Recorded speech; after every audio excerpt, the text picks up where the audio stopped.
That's a wide body beat.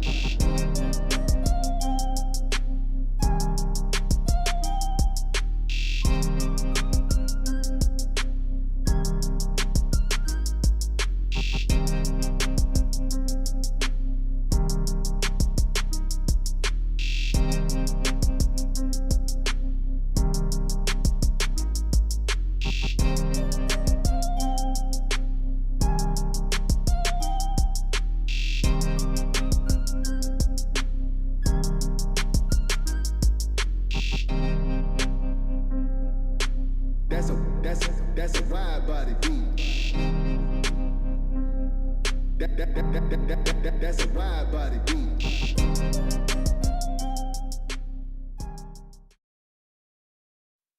Yo, Panther Nation, what's going on? Welcome back to Carolina's Armchair GM. I am your host, CJ. All right. And I know I haven't been live for a good little minute here, but let me just say that life has been life in the past few days, and the brother's tired. Okay. Been doing a lot of moving and things around the house. Found myself building a custom cabinet in the kitchen. So yeah, that has taken up a lot of my time as well. But I'm glad to be back. I had to make sure that I got in alive before the combine starts tomorrow because it has been, a pretty busy week for the Carolina Panthers. Okay. It's usually not too many things going on with us this time in the off season. It's kind of like we have to wait until, the league year starts, and then you get that massive just whoosh, everybody gets cut, and then we see where we at, where all the money is, and how everything stands.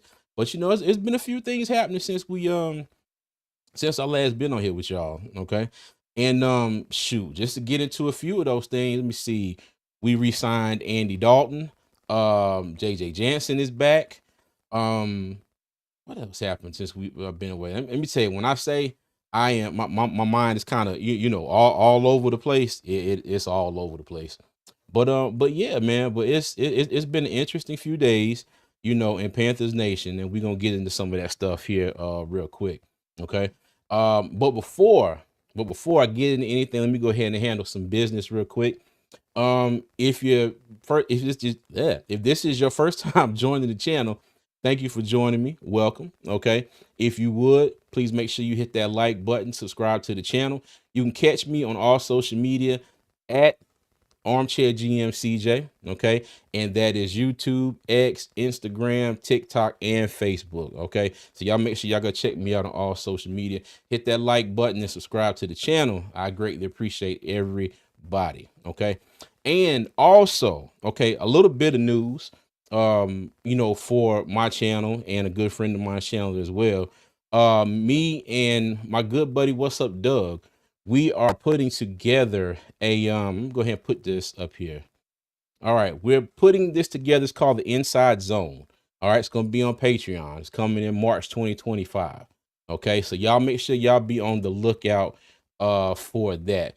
We're going to get together, collaborate, do a lot of good things, interesting things, for the members that signed up and joined to be a part of the Inside Zone.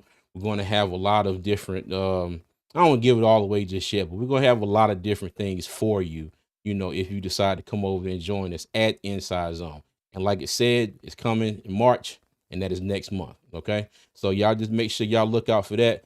Greatly appreciate everybody. All right. And let's get into some comments here. Let me see. PPP, what's going on, bro? How you doing, dog? I don't know how long you're gonna be around. I'm gonna drop the link here in a little bit if anybody wants to come up here. Uh, I thank you, Nella. I appreciate that. She said I'm the husband of the year. Thank you. I appreciate it. Duh, said nobody trying to hear that. Trust me, glad you back. I'm just stopping by the show. Big roast some love. Vacay mode is activated. Hey, look, Doug, don't start with me, man. Don't start. I will call you mid live and put you on this live and talk shit to you. Okay. QJ, what's going on, man? How you doing? You see, Nada, what's going on? It's how you doing, CJ? Hope Tony is doing good. What can we do with that number 8 pick? I'm doing good. I talked to Big Cuz earlier today. He is doing good. And we just chilling, man, trying to bring y'all some of this Panther content. But appreciate you, Nada. Let me see. QJ says no more Shaq Thompson and Ian Thomas. I might testify at church on Sunday. Oh man, hey, I can halfway. I can testify with you for half of this. Okay, you know the Ian Thomas part. Hey, I'll be right up there with you, jumping, hollering, shoulder, shoulder bopping, screaming, everything. I'm with you on that one. Shaq Thompson, but we're gonna get into that in a second. We're gonna get into that in a second. David Gore, what's going on? How you doing, my friend? Doug said, "Yes, sir. Can't wait till we drop to the platform in the Panther Nation. Yes, sir. Yes, sir." Mario Ingram, what's going on? Hey, good to see you too, brother. Good to see you too. Antonio, what's going on, man? How you doing? And yes, and as always, one thing I can count on, Antonio. Please like, subscribe, comment, and share the stream, please. Thank you, thank you, thank you. Nakari, what's going on, big dog? What's going on? Hey, I gotta get with you. I'm gonna send you a message about the what we talked about before. The beats and stuff. So I'm definitely gonna send you a message on that. I haven't forgot about you. I just been doing any and everything else. Antonio said, Panther Pride, keep pounding. Let me see. Doug over there laughing like crazy. Antonio, Tyler Warren at number 8. Man, Antonio, I love you like a brother, but no, no, absolutely not. That's just my opinion. That's just my opinion. All right. Let me see. Shane H1. What's going on? Say hello. Eager to hear about these moves. Yes, sir. We're gonna get into it, but in a second. All right. Let me see. I think I got one more comment here. It's about to pop up. Hey, tell him PPP. No Tyler Warren. No Tyler Warren. I'm sorry. I'm sure he's going to be a great player. Let me not say that. I'm not sure, but I assume he's going to be a great player. But we got too many needs and too many holes, especially on this defensive side of the ball, to pick a tight end at 8. But we'll see. We'll see. We'll see. Nakar says Jalen Walker is a smokescreen for us to take Will Johnson. Hey, let me say you, there's been a lot of people who are talking about Dave Canales, and I think Alex Bryant on X was saying that when Dave Canales gets to, trying to deflect and whatnot, he starts to say, a lot. So we'll see, if they're being truly genuine in what they're saying up there on the podium, combine press conferences and all that. Or, all of us might get hit upside the head when it comes draft night. And even in free agency, and we're sitting there looking like, wait a minute, you drafted who? You signed what? You paid him how much? And we're gonna get into cap space and all that stuff too. All right. Let me see. Nate again says, let's have some respect for Shaq. He was with us for 10 years, high and low. Yes, I agree. QJ said, if Warren, McMillan, and Graham available at 8th pick, who would you select? I'm going Graham, dog. I'm going Mason Graham. And I was listening to Black Cat podcast yesterday, and it was yesterday or the day before, and Goat was talking, how Mason Graham was not perfect, and me and Tony was having a conversation about Mason Graham, and how him and Kenneth Grant, they kind of fed off each other, they complimented each other, and nobody's perfect, but out of the three of them, if you ask me, I'm taking Graham. I'm taking Graham. I'm gonna put I'm gonna go upstairs and find my basketball knee pads. I'm gonna pull them up and they can hand that to me, and I will sprint as fast as I can to that podium to give them that card for Mason Graham. And hopefully I'll be able to make it back without breaking a bone or something. So yeah, Mason Graham. All right. Mario says Ian Thomas need to be charged with grand theft because he did nothing wrong for. Oh man, hey, let me tell you, hey, Ian Thomas just he came in the door.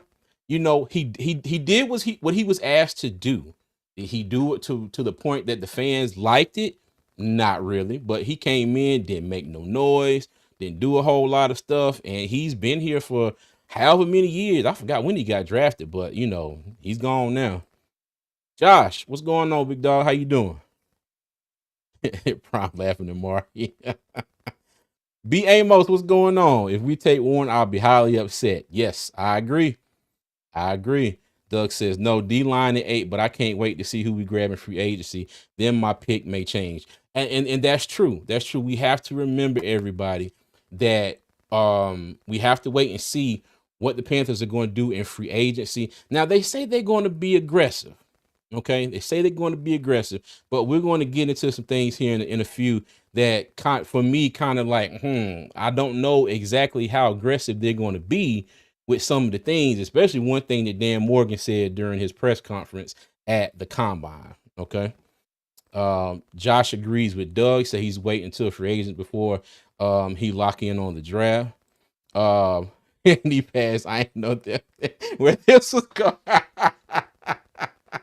I'm sorry, Dakari. I'm sorry. I'm sorry. All of Ian Thomas highlights are from his rookie season. Yeah. Well, let me see. He did have that one catch. It was fourth down and something. I forgot who we were playing. Sam Darnold was the quarterback. It was fourth down. I don't know if it was Minnesota or somebody. And he caught this 20-yard pass and got a first down. That was probably the best play of his career. But I don't think it was his rookie year though. Let me see. Prime says, right, he made no noise at all. Gotcha. Okay. All right, y'all. I'm going to go ahead and drop the link here in the chat. If anybody wants to come up here and join me, I appreciate you. Y'all come up here, we have a good time, talk a little shit, and talk about our Panthers. All right. So let's go ahead and get into it. Okay. So first, Shaq Thompson released. Okay. Now with this one for me, a lot of people are really happy about Shaq Thompson being gone. I mean, like really, really, really happy. Like they woke up in the morning and like QJ say, had praise in their spirit. They was jumping around, hitting the tambourine, everything. Okay. So, and hold on, let me see. Okay, I thought the link messed up, but it's in there. But yeah, but I'm kind of torn on this one. Okay, I'm kind of torn on this one, and let me go ahead and add this brother to the scene because I know good and well he jumped for joy. I seen it on the post. I know what's going on, Prime. How you doing, man? Hey, what's up, man? How are you, man? I can't complain, dog. I'm tired as hell, but I'm here, man. I, I don't know why. For some reason, I got like a little echo going on. Maybe I need to drop out and come back in. I don't really hear it that bad. It sounds good to me, but I mean, you can. Okay, I'm gonna drop out and I'm gonna come back in. Okay, all right. Okay. But yeah, but for me, Shaq, I was hoping that they would work something out with Shaq Thompson and bring him back. He's the last Panther from our Super Bowl year in 2015. He has taken a pay cut, in recent years to be here. And if you look, okay, let me get my share screen up here. So if you look at Shaq Thompson's stats, very mundane for his first 4 years. All right. But then in 2019, he had 4 straight seasons, over 100 tackles. So the production was there. All right. Then you get 23 and 24. He's had back to back injury filled seasons. Oh, I'm sorry, back to back season where he was injured for the rest of the season. Okay. I really thought that they, uh, okay, there you go, Prime. How you sound now? Test. Yeah, it's still there, but I'll make it work. It's just on my end. Okay. That's cool, man. Okay. But yeah, man, I jumped for joy. and, and I know you and it's did. not because of the fact that he was a bad player in a sense, but because Hmm. um he just wasn't an impact, after a certain time, Hmm. I would watch Shaq Thompson in some film, man, and he would just kind of get washed out. And then of course, like Dan Morgan said today, the last 2 seasons of him being injured, the writing was on the wall. And I try Yeah. not to disrespect any players, but I'm just trying to be objectively, true about my Hmm. assessment. And I think it was just time to move on from Shaq, and I wish him the best. Okay. I was me personally. I was hoping for another year, because you had Trevin Wallace who was thrown into the mix. I'm sure a Hmm. lot earlier than the Panthers wanted him to be. Maybe Shaq came back this year and was able to play the whole season. Kind of help mentor Trevin a little bit more. Now I will say this: me and Tony used to talk about this all the time. Hmm. The thing that pissed us off about Shaq Thompson the most was it always seemed like he was out there trying to throw the big shoulder into somebody. And then, Yeah, he go out there and instead of wrapping up, make the tackle, he throw a shoulder at somebody. They looking at him like, nah, bro, that ain't gonna work. And then next thing you know, they 15, 20 yards down the field. yeah, So yeah. I will say that, but like I said, he's been a leader on this team, on this defense. I wish him well, Mhm. but I guess it wasn't a situation like this defense. They really took a hard look at this defense and was like, okay, we have got to make some wholesale changes. Yeah, And not everybody's gonna like them. Some people will, but I think they looked at this and they're like, okay, this is going to have to happen. And I give them credit. I give them credit. We always talk about the Panthers not making these type of moves, right. or sometimes being too sympathetic to players, this and that, and the third. But I mean, hey, it looks like they're out here going to do what they feel like they need to do. Yeah, I mean, Yeah. it's all about growing and evolving. Like if we continue to keep players around because of the nostalgia of it, we're never going to grow because at some point a player is going to I kind of call it like timing himself out in a sense. Like Hmm. there's a peak level that you can reach, with your age and with your type of play style, with how the NFL and how teams are now playing football. So maybe your skill set was good for 10 years ago, it may not be utilized or best for us right now in this current way that the NFL is playing. So I mean, hey, I like the forward thinking that Dan Morgan has. He's allowing Tommy Tremble to go out there and talk to people. Hmm. Allowing Eddie Gangster Pinheiro to go out there. Man, hey, let me tell you, put $20 in his hand for gas and a burrito and send him on his way, man. Yeah, it's just yeah. Get Eddie some money to get a snack at the gas station and bid farewell. I'm Right, sorry. right. Hey man, two barbecue sandwiches from QT and about 15 on pump one. Send Eddie Ah, Pinheiro down to hey, Houston or somewhere, man. We nah, good. get Yeah. get that joke a Slim Jim and a bottle of water and send him on his way. And they can't be core because that's top tier water. Yeah. Deer Park. Give them Deer Park. Not Deer Park. Oh man. But yeah, man, Shaq, it is what it is. I will say this. I do hope Shaq lands on his feet. I do hope that he's able to go out there and still be productive. He said that he does feel like he has some more years left in him. I wish him all the best, Yeah. except if he plays against the Panthers. And I got a feeling, I promise you, Prime, Think I you got a think feeling. so? I know so. I know so. It's going to happen. He's Hmm. going to sign with a team that we play next year. I Yeah. promise. I promise Yeah. you, it's going to happen. It is Yeah. going to happen. But we'll see. Hey, but let me ask you this while I got you here. Yes, sir. Okay, now we've all had our quorums with Evero in this defense. Hmm. Most of last season, you couldn't tell me that Evero was not going to be, wasn't going to be fired at the end of the season. For Right. me, that was a foregone conclusion until later on in the season, and I heard Dave Canales talking about how he likes Evero's defense. He's played against it, and and when it's set up right, it's a great defense. And I was like, oh, those kind of words sound like he's coming back. Now, Right. mind you, okay, now Shaq being released. Now, do you think it's more of a situation where he may not have he was here, but now are we losing players because of this defense that maybe we would have kept if we had we never went to a 3-4? Oh The man, that's Shaq such a good the Shaq question. And the Shaq eh, fit eh, in eh, this conversation. well, That's a good question, and I kind of agree with you about the fact that Evero was more than likely going to be gone. In my estimations, I actually had the Mm-hmm. live show ready to go, thumbnail ready. All we had to do was get the Bruh. information from Adam Schefter, and I was going live.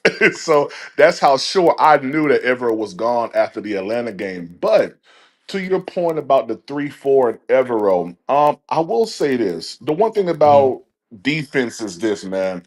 Now I've never played defense, and I never played football, but I have coached. Mm-hmm. And what I've always told people is, the difference between a 4-3 and a 3-4 is, your front line, right? And then, you Mm-hmm. go back after that to your linebackers and stuff. And there's differences of how you play based on the gap scheme. I Mm-hmm. do believe that these players being able to be professionals first and foremost and have been playing football all their lives, I think that they can or they should have been able to well adapt to a 3-4, 4-3. I honestly believe that it comes down to Red Swarm always say this. It's not the X's and O's, Oh but it's the Lord. Jimmy and Joes. And that that's Red Swarm's line, and I actually agree with him because you look at what we had as far as personnel, and you say, okay, in any normal circumstance, in a 3-4 defense, and let's be totally honest, we played multiple this past year, but when it was really egregious, when you see three down linemen and you see these three down linemen getting washed away. Why? Because we don't have an anchor guy at nose. We got a 310-pound shot turtle who is softer No, than. Well, I'm not gonna say that. I'm not gonna say that. I'm not gonna say that. softer than I'm gonna baby refrain shit from on the that. But he defensive was getting line. pushed around a lot. Yeah. Okay, and I we didn't have Derek Brown there to actually facilitate that as well. So it was mm-hmm. kind of hard. I believe first and foremost, I'll say this: I believe in the 3-4. I'm a 3-4 guy. I love the 3-4 defense because it allows you to be multiple on the back end. They don't know if you're sending a linebacker, if you doing double A gap, double mug or whatever. They don't know if you're sending Mm-hmm. people back. They just don't know. So it allows the quarterback to kind of hesitate for that split second, you know, and there may be an issue where he thinks something is open is not open and we get a pick, or we get pressure. If we had decent edge rushers, we can get pressure with that second or two that he's delaying to see what type of coverage we're in.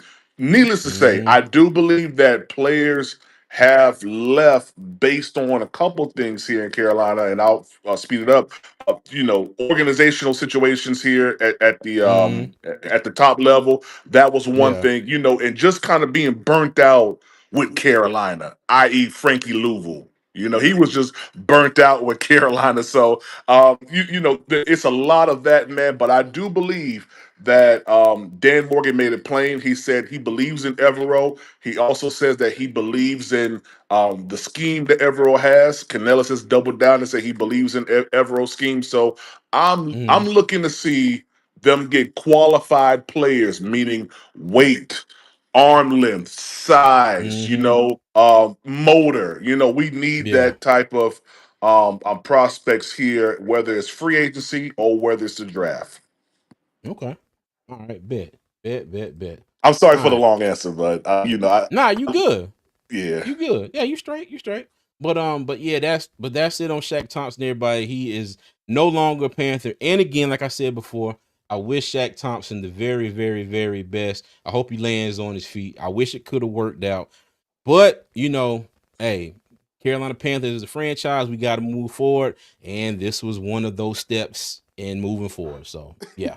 Rock Jones. At what do you say? The sheriff did all that in one breath. Wow. Yo, let me say, Oh Rock, you man. crazy for that one. Okay. All right. So let's move on to my next slide here. Okay. So we had Dan and Dave at the combine doing press conferences. Okay. And I wanted to start with Dan's first. And I want to get everybody's opinion in the chat. Okay. PvP, I'm gonna get your opinion as well. Do you all believe in Dan Morgan? Okay, just a flat out question. Yes, no. Do y'all believe in Dan Morgan? If you want to give me details, tell me why in the chat. I'll be glad to put it up on the screen. I hear a lot of people who don't believe in him. There are a lot of people who give him hell because 2 years ago, what was Dan, the assistant GM, up under Scott Fitterer or whatever his role was up under Fitterer, and then he got promoted to GM. Okay, but I hear a lot of people who still just like the hell with Dan Morgan. Last year's draft, a lot of people are just last year's draft was horrible. It was terrible. Now mind you, Jonathan Brooks being hurt is unfortunate. Okay. I think XL had a season that he can build on. Trevin Wallace, I think he did good till he got hurt. Jatavian Sanders was a good pick. Who else am I missing? Barrett, even though he was 7th round pick, Barrett got traded and got us Mike Jackson.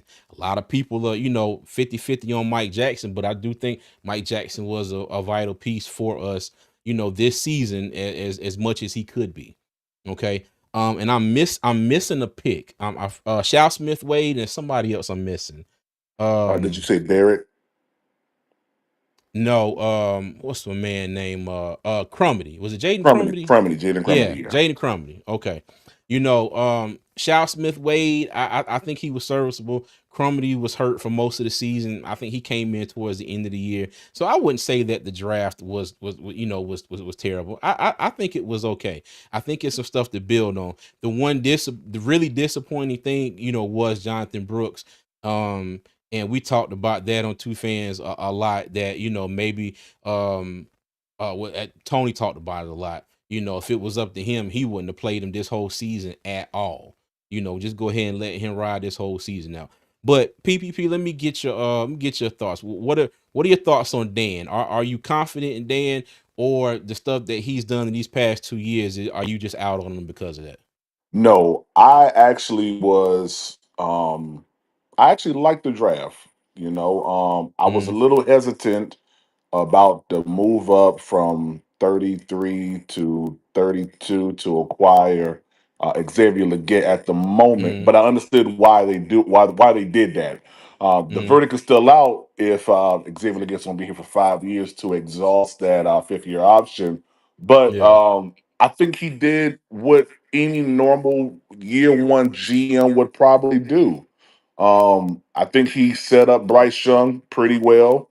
I think he actually did the defense, tried to do the defense a little bit of service with Charles Smith Wade, Mm, Crumity, but I mean, injuries. I mean, come on, you can't foresee injuries in the NFL.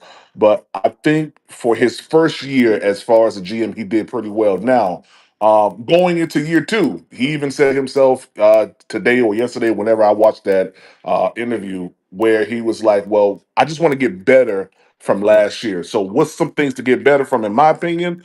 Don't draft hurt players. I think that that part.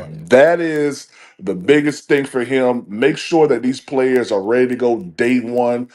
We heard from Dave Canella saying that he wants to play rookies, so that means rookies Mm, need to be healthy and ready and available week one of 2025 season. I think if he does that, I think we won't have no issues with Dan Morgan. And of course, he was a linebacker, so he knows defense. He was probably mm, arguably one of the best linebackers in Panthers history. So I have a lot of faith in Dan Morgan, and I'm grateful, that he's the GM here for Carolina.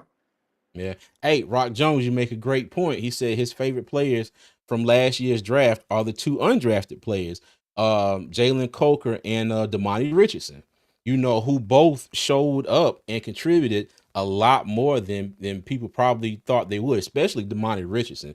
Going towards the end of the season, I think a lot of people were really high on Jalen Coker. When I was to think, people were high on Jalen Coker coming out of Holy Cross, from the jump.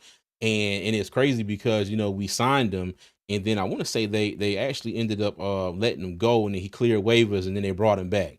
But I think Coker has a lot of potential that we'll see this year. As far as XL go, I was joking with Tony earlier. I said, man, let me tell you, I said that dude needs to have somebody follow him everywhere he go with a jug machine. I don't care. Hey, if and look, hey, if he go ride dollar bill, I need somebody to be on another horse with a jug machine. Just do, I mean, just hey, just go. Walking out of Lowe's jug machine.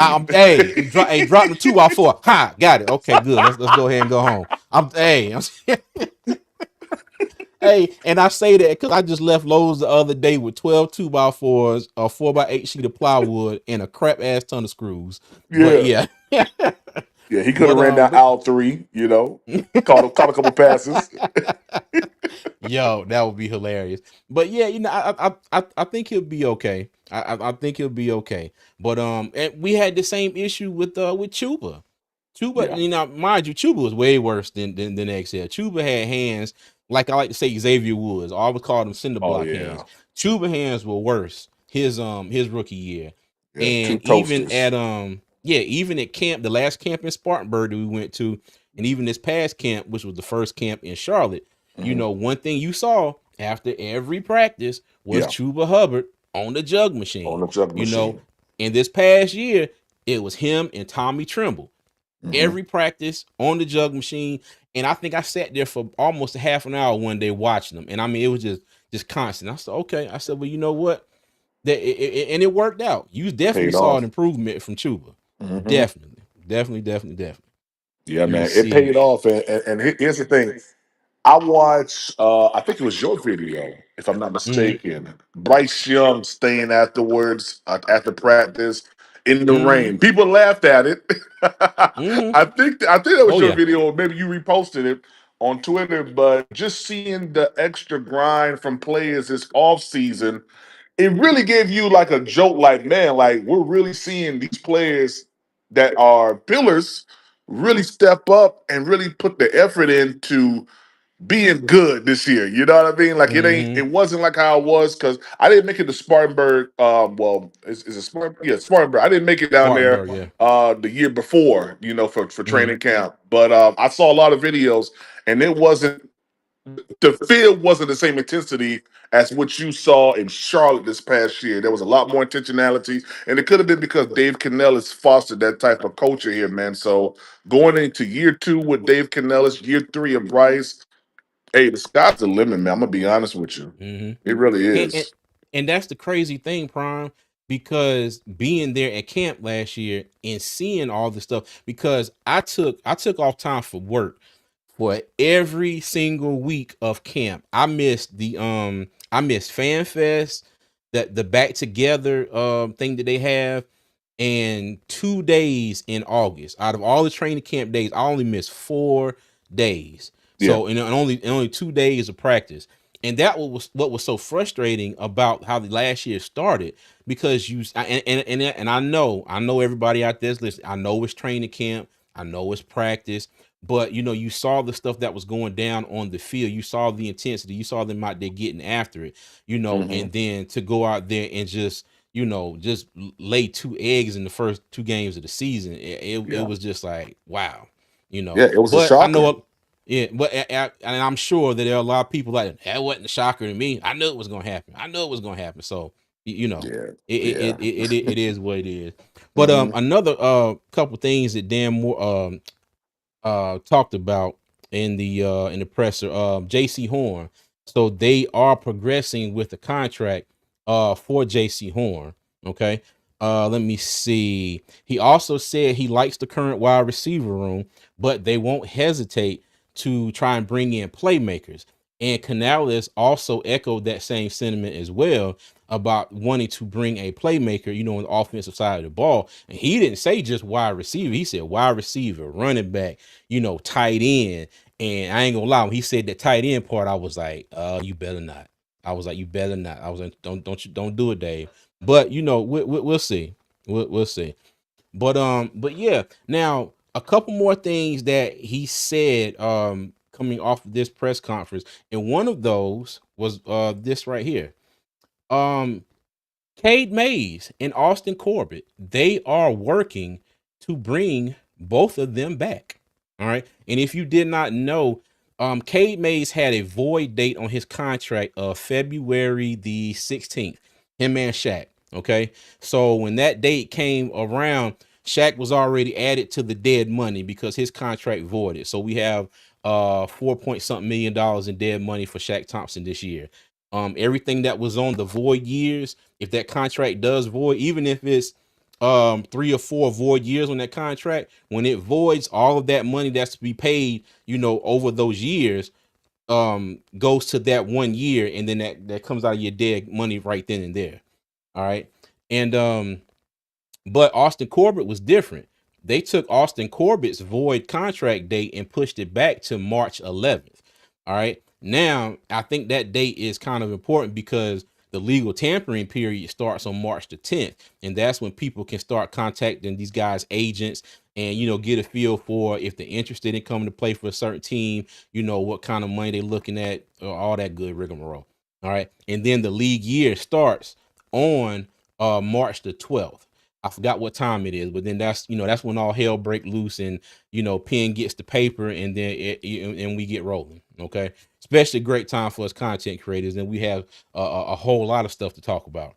Okay, now Cade Mays was a person, he didn't make it at the start of the season. He did get cut.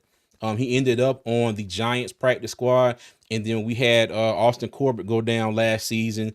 And then there was a game Austin Corbett went down. I think Damian Lewis was out. So Brady Christensen, I think, moved over to guard, if I'm not mistaken. They brought back Cade Mays, and he played center, and that's where Cade Mays stayed for the rest of the season. Now you have Austin Corbett, who he had 2 knee injuries in the same calendar year a few years back, but this past season, I'm not mistaken, it was a bicep injury that that kept him out.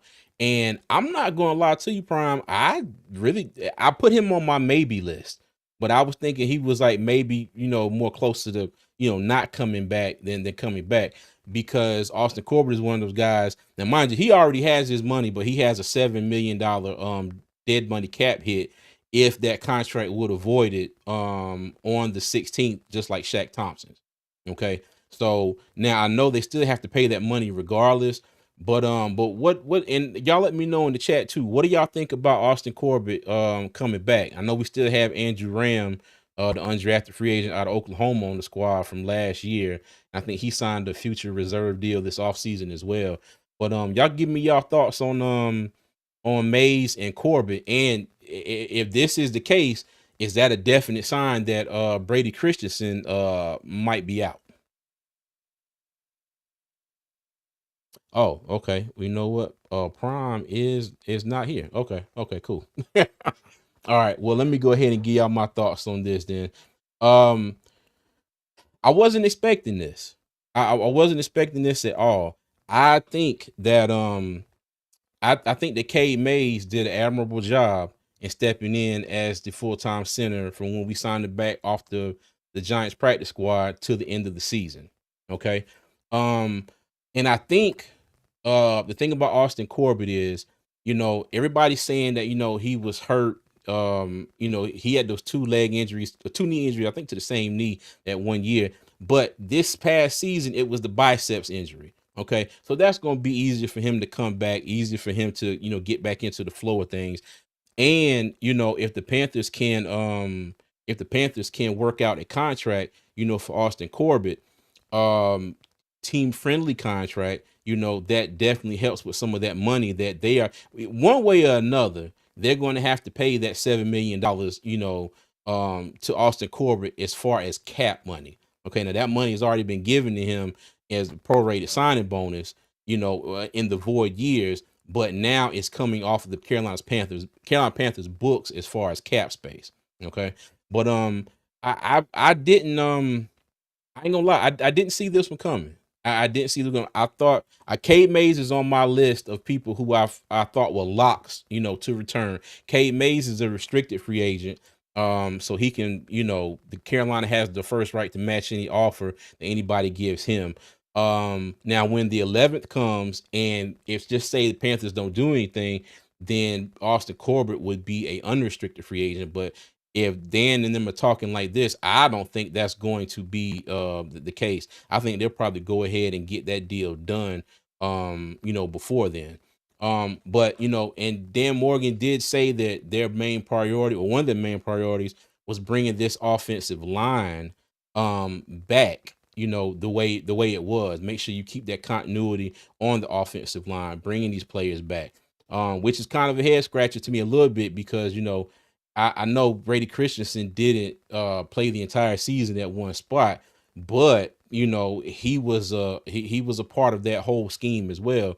Talking to my cuz earlier, he said he definitely wouldn't miss Brady Christensen if he did leave. But me personally, I kind of see this as a sign that Brady Christensen may not be back. Like I said, you have two guys here on the screen that can both play the center position and they can both also play guard. Okay. So hopefully we won't have too many injuries. The injuries they didn't pile up this year, nowhere near the way they piled up last year. So hopefully you get Austin and you get Cade in here and they can play the whole season, or whoever's the starter. It'll probably be Austin. I'm sure it'll be Austin Corbett. But we get them in here and have a healthy season. I think this can be a good move, but we'll just have to see. But yeah, them when they announced that they moved his void contract date back to March 11th, yeah, I was okay. Yeah, they're going to try and do something with him. All right. So that is Cade Mays and Austin Corbett. Dan Morgan at the Combine Presser said that they are in contact with both of their agents trying to get them back as Carolina Panthers. Okay. Let me see him get a few comments. Diggett said I would bring Corbett back. Gotcha. The best ability is availability. Hey, Rock Jones, you are correct. You are absolutely correct. And the car said Brady gone. That's my feeling too. Brady is out. Brady is gone. Andre, what's going on? He said keep them both. Say bye to BC. Gotcha. Earl said he did good at center. I think I guess you're talking about talk about both of these guys. I think both of them did pretty good at center. Let me see. Rod Jones said they can't play tackle, and we've seen our backups. You know what, and that's another thing. That is another thing. And I'm glad you said that, Rock. I'm glad you said that. Okay, let me hide this real quick. So the next thing that I want to get into that Dan Morgan said. Now I'm reading this tweet from Mike K. He said the Panthers are fine either way when it comes to right tackle Taylor Moton on the way he sticks around long term. The team is talking. I'm sorry, that was in there. I'm reading something else. Okay, so I think they also said that the team is good, with paying him that $31 million that he counts for against the salary cap. And let me bring it up here real quick. All right, so if y'all look at the screen here, and this is our right tackle, Taylor Moton. And as you can see, he has 3 void years on his contract, so his contract has been restructured quite a few times. So that is why you see that big $31 million cap hit right here, because look at 2021, 22, 23. Now, what they did was they put his base salary down to the league minimum, okay, and converted some of that base salary into signing bonuses, okay, and you push that down the line, and that's also where you get the $1.6 million and all these 3 void years down here as well. But a lot of that was pushed to 2023, 2024, and 2025. So that's why we're sitting here now with the $14 million base salary, $13 million prorated signing bonus. You have his roster bonus, workout bonus, so that totals up to that $31 million. Okay. Now, the thing is with that, for me, is if they're going to do that, I know Dan Morgan talked earlier, after, I don't know if it was during the season or after the season ended, and he was saying that they didn't want to get back into this cycle of restructuring contracts. They didn't want to get into that habit of kicking the can down the road. And as you see in Taylor Moton's contract, you're basically taking money from one year, you're pushing it down to other years to free up space for the current year so you can make things happen. But at the end of the day, when you get down to these other years, you have to end up paying that money, and that's where we are now. Okay. Now let me bring back the cap here. And so now this is the Panthers salary cap as we speak right now, $28 million. Okay. Now, if we have Taylor Moton and they end up paying him that whole $31 million, we're going to have to, find some money somewhere else, because the Panthers have said this time and time again that they want to be aggressive, in free agency. Now, how aggressive they can be is going to be dictated by how much cap space and how much money they have to go out there and, throw at these players and say, hey, come play for us. All right. Carolina is a bad team, or what, was a bad team last year. All right, bad team all around. Now, there was some improvement for the year before. Well, I'm going to say I think there was a lot of improvement from the year before. All right. And there were a lot of things that definitely went downhill from the year before. Now, a lot of these guys, I don't know if they're gonna be able to sell them, hey, you come here, we're looking at this, and this for you. We're gonna promise this, and this for you. Some people, it's like, hey, how much money are you gonna pay me? Okay, so that's why I got this on the screen here. Now, the Panthers have $28.8 million in cap space. According to Over the Cap here, if we were to, let me see, we go back to Taylor Moton. Now, if we were to cut him, okay, and there've been a lot of people that I've seen talking about cutting Taylor Moton as well. All right, but I don't think it's me personally. I don't think that's a good idea, because we've been that team where we make moves, but then we don't have things in place to offset said move. All right, now me personally, anybody comes at me saying, cut Taylor Moton, if I can slap you in the face and get away with it, I promise you I would. All right, for me, that's the dumbest thing I would do. You're not gonna cut Taylor Moton. You should not cut Taylor Moton. At the very least, if you're the Panthers, if I was a GM and you're like, okay, cool, we're going to stick with this thought process of not restructuring these contracts, so we're going to stop this whole thing of kicking the can down the road. You let Taylor Moton go ahead and play this year right here, and then you find his replacement. Okay. And that's another thing, if they were to do that this year, like I said, would they find it in free agency? I don't know. This is the draft for to go out and try to find a good left tackle or anything. Because I've been so focused on looking at the defensive side of the ball. But like I said, what kind of plan would they have in place? Me personally, I think you pay if you pay Taylor Moton this salary now, you go ahead and work on giving him another deal, next year. All right. And then if Taylor Moton has good 2 or 3 more years left, but you still get that process in place, we're like, okay, we're planning for the future. Let's go ahead and see if we can't sign or potentially draft, his replacement. But the fact that people, just saying cut Taylor Moton now, nope. B. Amos, yes. So cutting Taylor Moton is like drafting Warren at 8. It doesn't make any sense. I agree. I completely agree. Let me see. Bloody, what's going on? How you doing? Appreciate you joining.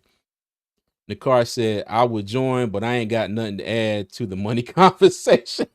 I got you, Nicar. I got you. Let me see. Bloody says, Dan and being okay with paying Taylor Moton $31 million was unexpected.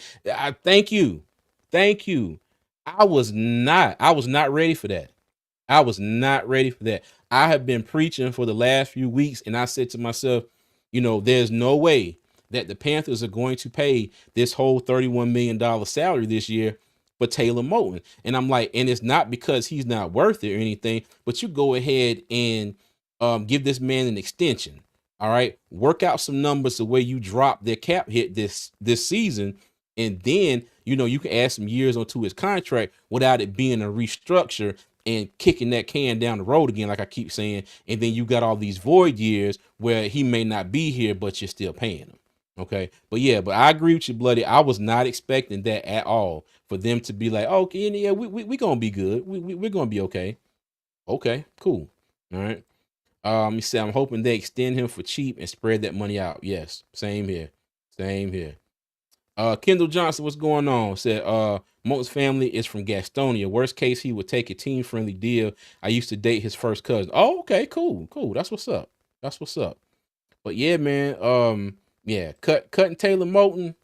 Nah, I don't. I'm not down with that. Yeah, that would piss me off if I woke up one morning and they were like, the Panthers decided to part ways with longtime right tackle Taylor Moton. And the crazy thing is, he has missed 2 games his entire career, and they were this season. Okay. I forgot when he was drafted. I think it was 2017. All right. So he's played what? Let me see how many years he got. 8 seasons. And he's missed 2 games. All right. And he has been, our anchor at right tackle for damn near that entire time. Well, that entire time, yeah. So you go ahead and pay Taylor Moton. Well, I would work out a deal, like I said, to do something with that cap hit this year, but you also go ahead and work out a new contract and extend the man and let him be a Panther for a few more years. Because I'm sure Taylor Moton has some more good years left in him. But like I said, that's just my opinion. All right. Okay. Now, also at the press conference was Dave Canales. Okay. So our going into his second year head coach, he did have a couple things out of his presser that I took out away from it. He did say that he was looking at impact players. Okay. And I was saying before with Prime, he wants impact play, especially on offense. All right. And he said tight end, running back, wide receiver, whoever that may be. Okay. And the way that they're going to do this, they're open to all avenues. All right. And whether it's through the draft, whether it's through free agency, whether it's trading. And he even said, developing some of the players that we already have on the roster. Okay. So to me, that means, they are hopefully they are sitting down, they're coming up with a game plan, and they are not ruling anything out. Okay. And when I say that, I hope they're not ruling anything out, but I hope they don't rule, I hope they rule out just the stupid stuff. Things that things that we really don't want to see as Panther fans, but if you've been here long enough, you know that things that we don't want to see sometimes are the very things that they will end up doing. So we'll see how that goes. Okay. But Canales was on what was it, pro football talk show with Phil Simms, and I can't remember a man name from NBC. I know I should. Y'all forgive me. But he did have some things that really interested me when he said it. And take a listen to this. We've asked just about every coach and GM today, right? What's the toughest position for you to evaluate, right? Everybody's got their kryptonite, or it's annoying to watch this much tape of this position. What's the one for you where you feel like I got to spend a little more time watching this group or lean on somebody a little bit? Nose tackle. Okay. We've gotten a lot of safety and linebacker today. Some been a lot, right? Which I was surprised to hear that many. But nose tackle's the one for you. I would say nose and then corner. Corner, right? Because there's some movement traits in there that guys have a real knack for identifying. The guys who play grounded, and can transition, out of their pedal. But the nose tackle, they just don't make a lot. They don't have a lot of TFLs. They don't have a lot of sacks. But the value of a guy that can play with his back square to the line of scrimmage is huge. Yeah. So it's like, but it's also watching paint dry. So. Yeah, right. He's just holding his ground again for the 10th play in a row. Yeah, I hear you. Or effing up the play. That's the stat that Chris came up with that we want the Elias Sports Bureau to recognize, nice, the F up the play. Even like Aaron Donald, how many plays did he F up in his career, but he got no stat for it, right? And you're like, damn, that was all Aaron Donald. I don't care who made the tackle. He made the whole play, right? So I'm trying to make that a common Derek thing Brown here. factor. Yeah, exactly. That's where I was thinking, actually. Yes, right. All right. So y'all heard that, and he was talking about cornerback and nose tackle. Okay. And if you've been watching me for a while, me and Tony, we have been just it's just been one of those years that we just like, why is Shy Tuttle our nose tackle? And no disrespect to Shy Tuttle. I thought he was gonna come in here and play better than he has, but I've been saying this all year long. We need that Vita Vea type player, or if we can find that Aaron Darnold type player. Now, finding another Aaron Darnold is going to be hard. But as you heard Chris M say, those effort up plays. Okay, that's what Carolina was sorely lacking this past season. Okay, are those effort up plays. You like Dave Canales was saying, you don't get a stat, you don't get a tackle for a loss, you don't get a sack or anything like that. But the thing is, you affect the play. We had none of that. You see a lot of team defensive linemen, nose tackles.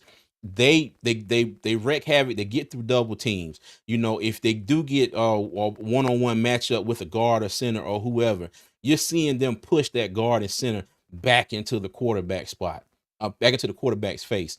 One thing that we did not do as a defense this past season is get much of any pressure at all. And I go back to this, excuse me, and I'm going to say this. I'm going to keep bringing this up until we do something about it. That daggone Tampa Bay game where Baker Mayfield sat back in the pocket, he looked through all 5 of his reads, waited for the last receiver to get open, and then found him for a touchdown. And I mean, and just sat back there in the pocket, just just doing this, doing this, just looking. I mean, no pressure, nothing. I mean, he had all day to sit back there and throw. But I say all this to say I'm glad that is something that that Canales and those guys are looking at.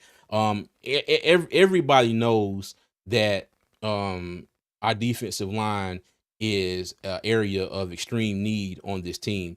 But what I take from this is how quick Canales said that. You know, when you listen to him talking to his press conferences, sometimes it's like well, and like Alex said on his Twitter post, he gets to saying, it's like, oh, there's something behind that. Well, this and well, that. They asked him the question, defensive line, cornerback.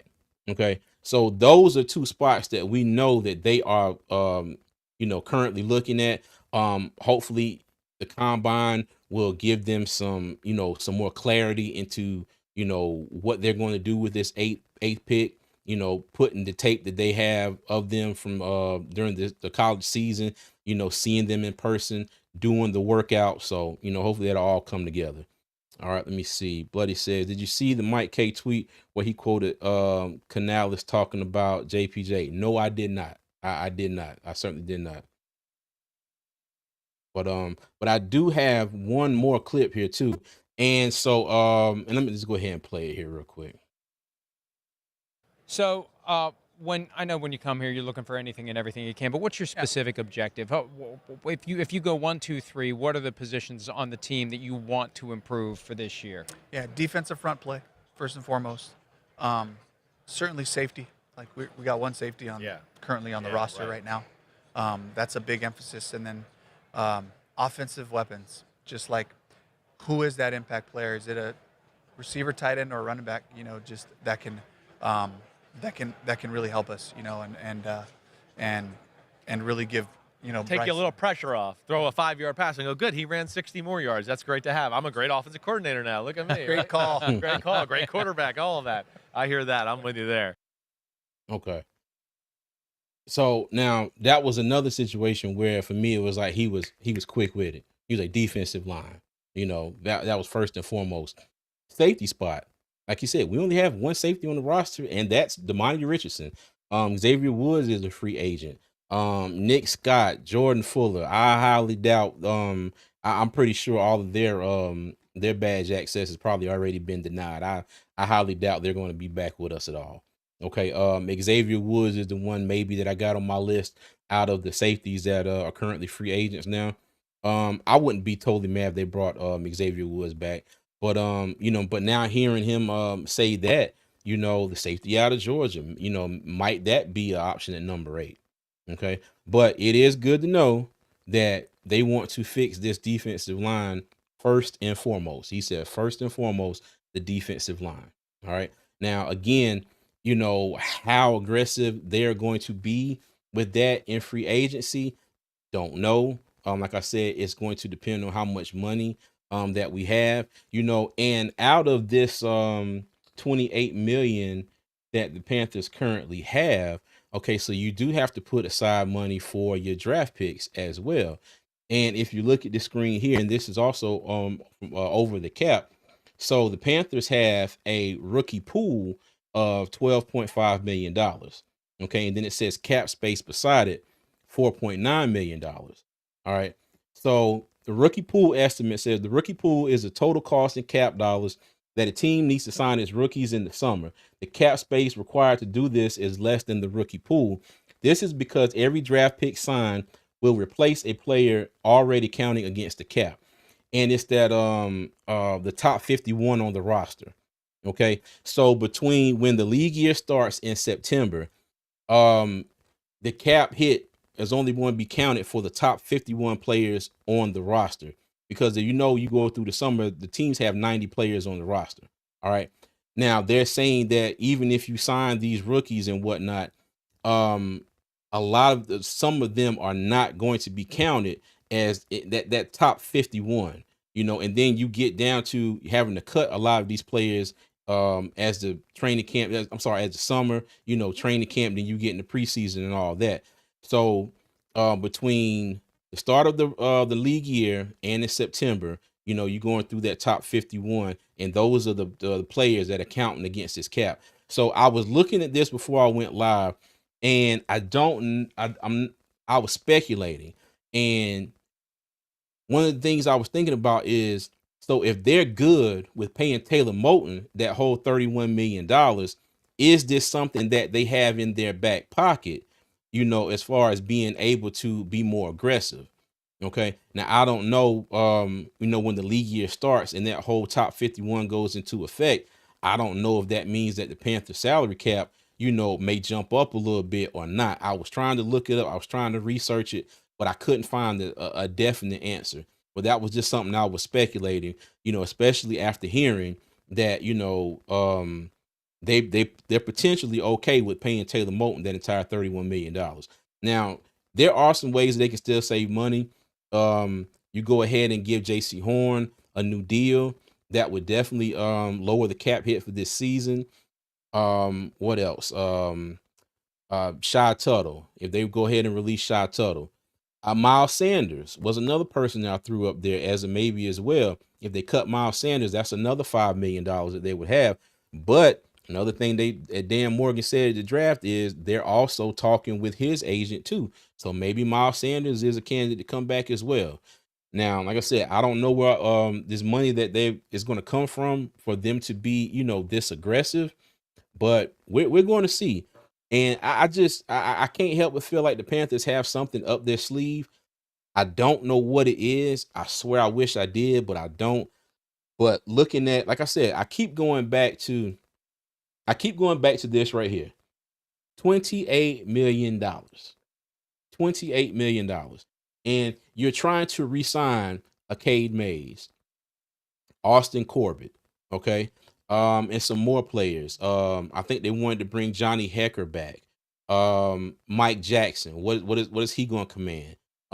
Hell, even if they decide to bring Brady Christensen back, maybe not. That's still all going to come out of this $28 million.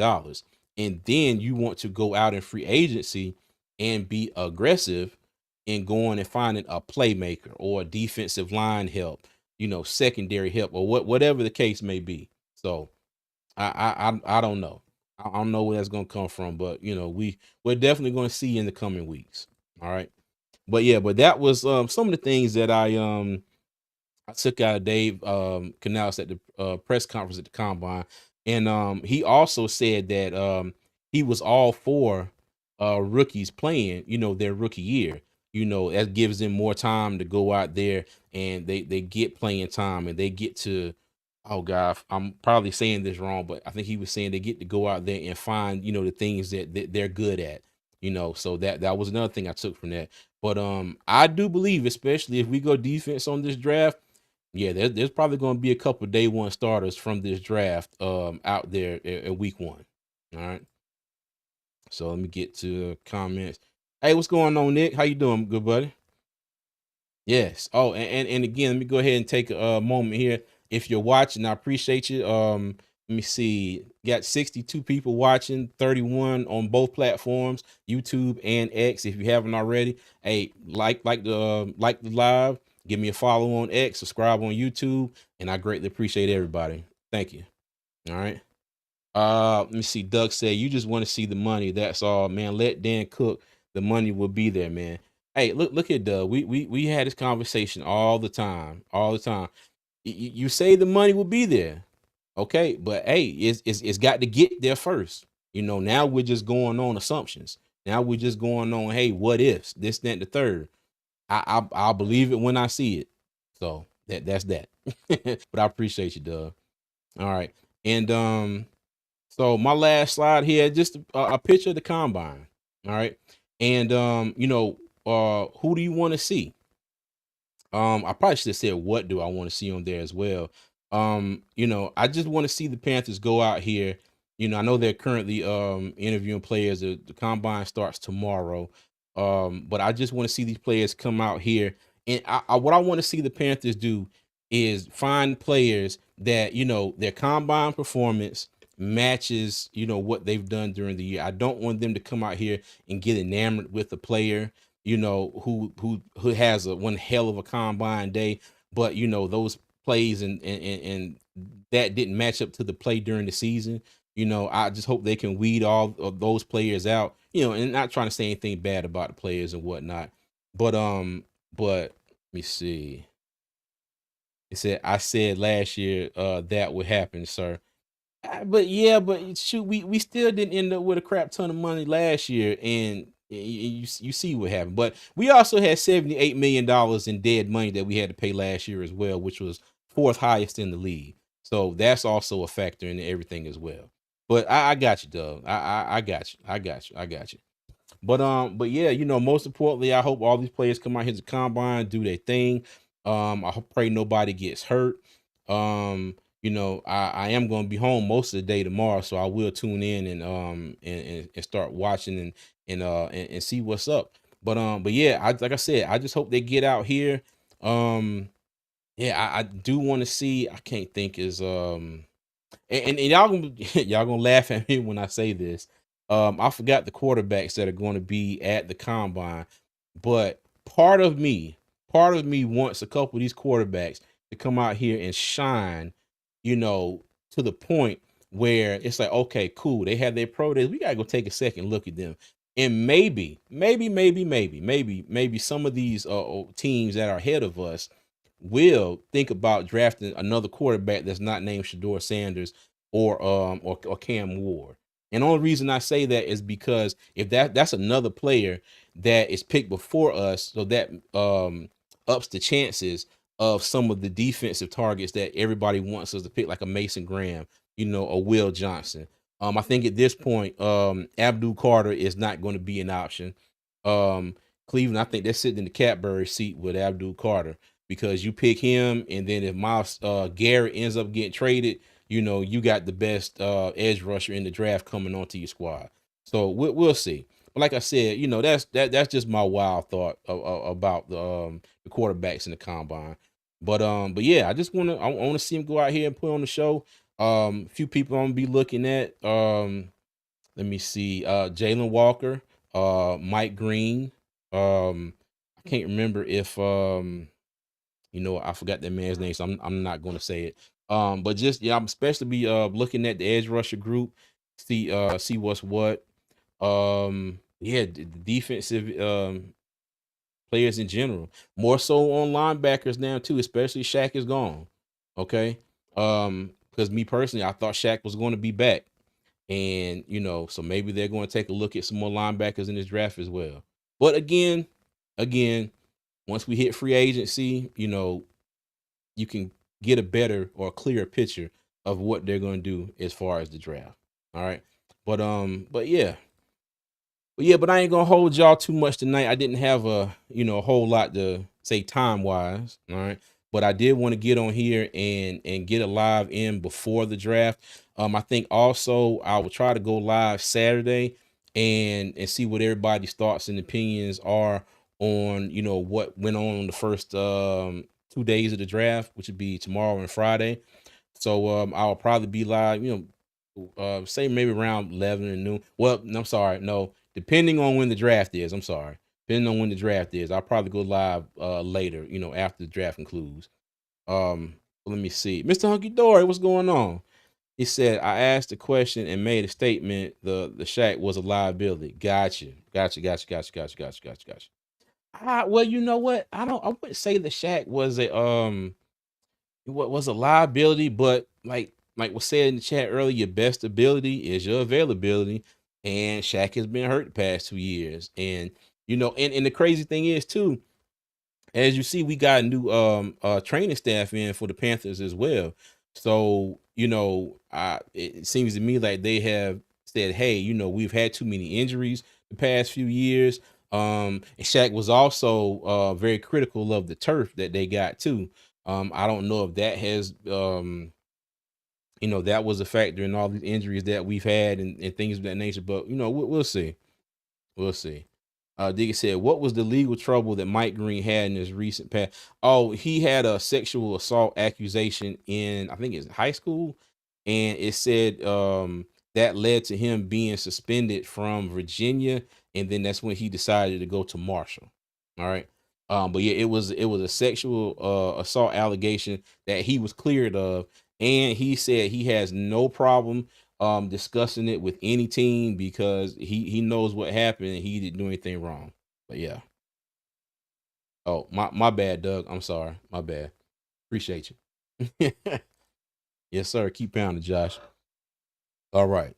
But I'm gonna go ahead and get off of here, everybody. And as always, I appreciate everybody joining me. If you haven't already, go ahead and make sure you hit that like and subscribe button. Check me out on all social media at Armchair GMCJ. All right, and hold on. See, Mr. Hunky Dory got another comment here. He said, like the strength coach. Also, I think the releases were common sense releases. Also, I think free agency would be exciting for us. I got you. I got you. I got you. Let me see. Oh, said teams trying to get him to fall. Mm. I got you. I got you. I got you. Yeah, it could be. It could be. All right. But yeah, again, like I said, make sure on your way out, hit that like and subscribe button. I appreciate